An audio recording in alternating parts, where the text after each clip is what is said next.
અને જેમને જોઈ અને દાર્શનિક ભાવ ઉત્પન્ન થાય ને દર્શન કરવાનો જીવ થાય એવી બધી મારી ક્ષત્રિય માતાઓ અને બહેનો,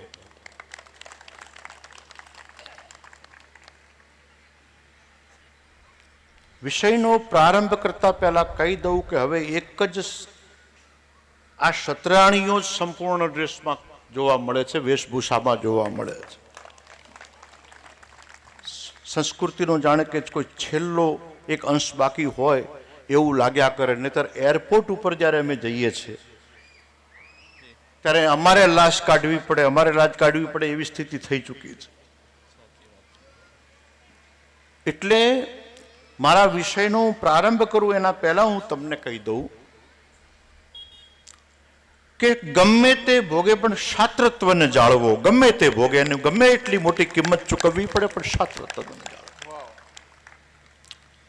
એક વખત જો પ્રિન્ટ ગઈ, તમારી પાસે બિલ્ડિંગો, મકાનો, ગાડીઓ અને જાત જાતના જોડા, આના સિવાય કંઈ બચવાનું નથી. અને કગાર ઉપર આવી ગયા છીએ, એક રેડ બોર્ડર ઉપર આવી ગયા છે, એક લાલ લીટી ઉપર આવીને ઉભા છે.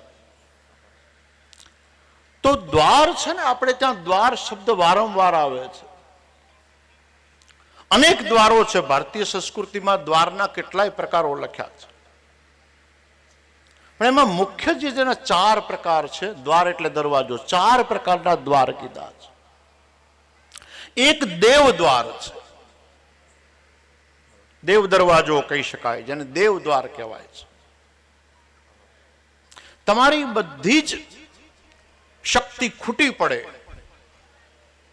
જે આમ દામ ને ઠામ પર તમે અહંકાર કરતા હોય, તમે અભિમાન કરતા હોય, એ પણ જ્યારે ખૂટી પડે તમને એમ થાય કે હવે કોઈ ઉપાય નથી અને હવે કોના પાસે જવું ને બીજા પાસે જવું જો મંજૂર નથી, તો માણસ દેવ દ્વારે જાય છે. અને દેવ દ્વારે જઈને માથું ટેકવે છે.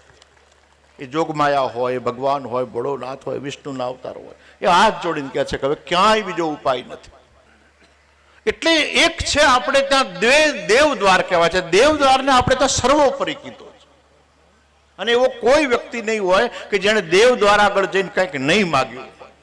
મોટો ભૂપ એટલે ભૂપતિ એટલે રાજા, રાજાઓનો રાજા, રાજાઓનો રાજા. આપણે જો એ રાજા છે તો એને પણ એક વખત દેવ દરવાજે જવું પડ્યું છે.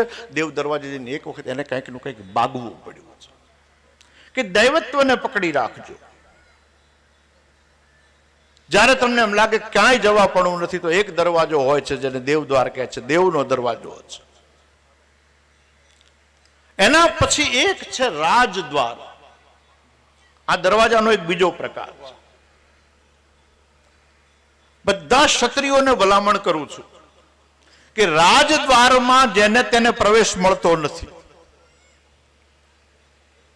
આમાં બળ જોઈએ, ક્વોલિફિકેશન જોઈએ, સર્ટિફાઈડ થયેલા જોઈએ, આ બધા આમાં છે નિયમો હોય. એટલે ભલામણ કરું છું કે જ્યાં સુધી તમને એમ ન લાગે કે હું બરાબર ખમતીધર નથી થયો, ત્યાં સુધી રાજદ્વારમાં ઘૂસવાની કોશિશ ન કરતા, પ્રવેશ લેવાની કોશિશ ન કરતા. રાજદ્વાર છે ને, જેનામાં કાંક છે એને 2 ડગલા આગળ આવીને સ્વીકારે છે, જેનામાં નથી એને પાછા ધકેલે. મારે સાહેબને મળવું છે, મારે સાહેબને મળવું છે. ઠેઠ ચેમ્બર સુધી સાહેબ સાંભળતા હોય, પણ પેલો પટાવાળો કઈ ના સાંભળવા દે, પેલો ચોકિયાત કઈ ના સાંભળવા દે. લખી રાખો, ગમે તેટલું સહન કરજો, પણ જો ઊંચા કુળમાં જન્મ્યા છો ને તો રાજદ્વારે જાઓ ત્યારે પહેલા પોતાનું ક્વોલિફિકેશન નક્કી કરજો કે હું રાજદ્વારમાં પ્રવેશને લાયક છું. નથી તો જ્યારે થઈશ ત્યારે જઈશ, એના પહેલા હું નહીં જાઉં. હું અપમાનિત થવા માટે રાજદ્વાર નહીં જાઉં. અને ઇતિહાસ સાક્ષી છે, સુદામાને નથી ઘૂસવા દીધા. દ્વારકાનો જ આપણો પ્રસંગ છે, બહુ દૂરનો પ્રસંગ નથી. વિદ્વાન બ્રાહ્મણ યુનિવર્સિટીના ચાન્સલર જેને નમન કરે એવો વિદ્વાન બ્રાહ્મણ, પણ પેલા દ્વારપાલોએ કીધું છે કે ના, રાજદ્વારનું ક્વોલિફિકેશન લાગતું જ નથી. ભાઈ તું બરાબર છે, તું કે છે કે તું દ્વારકાધીશનો મિત્ર છે. અમે તો આવા રોજ જોઈએ છે, કેટલાય આવે છે, કેટલાય ખોટું બોલીને ઘૂસવાની કોશિશ કરે. ના, એમ નહીં. પણ અંદર પેલા કીધું સમાચાર પહોંચાડો. મારી વાત ઉપર, દરવાજા ઉપર ધ્યાન રાખજો કે કયો દરવાજો તમારે ક્યાં શું કરવું છે. વાસ્તવિક અને રિયલ જે ફેક્ટ છે એની હું તમને વાત કરી રહ્યો છું. એટલે પેલા સુદામાના ખાલી સમાચાર પોકી ગયા, અને સમાચાર પોકી ગયા, ચિઠ્ઠી પોકી ગઈ. ચિઠ્ઠી પહોંચ્યા પછી સોનાની દ્વારકાનો દ્વારકાધીશ, દ્વારકાધીશ તો હોય, રાજા હોય, અધિપતિ હોય, પણ એમાં સોનાની બે જ આપણે ત્યાં નગરીઓ સોનાની છે. એક લંકા સોનાની છે હિન્દ મહાસાગરના કિનારે, એક દ્વારકા સોનાની છે અરબી સાગરના કિનારે, સિંધુ સાગરના કિનારે. પણ સીધો રાજા આવે છે, રાજપાલ નહીં, પટાવાળો નહીં, નોકર ચાકર નહીં, પીએપીએસ નહીં, ડાયરેક્ટ દોટ મૂકે છે. સડસડાટ એવી દોટ મૂકી છે, એને એવી દોટ મૂકી છે, અને દોટ મૂકીને એને ભેટી પડ્યો છે. એક વાત લખી રાખવાની કે જ્યારે તમારું કોઈ ચિઠ્ઠી અંદર પોકે, અને ચિઠ્ઠી પોક્યા પછી તરત એનો ઓફિસર જો તમને લેવા આવે તો સમજી લેવાનું કે જેનાથી તમે નાતો રાખ્યો હતો ને એના દરવાજા ઉપર છો. નકર સમજી લેવાનું કે તમે ભૂલથી આવી ગયેલા દરવાજા ઉપર છો.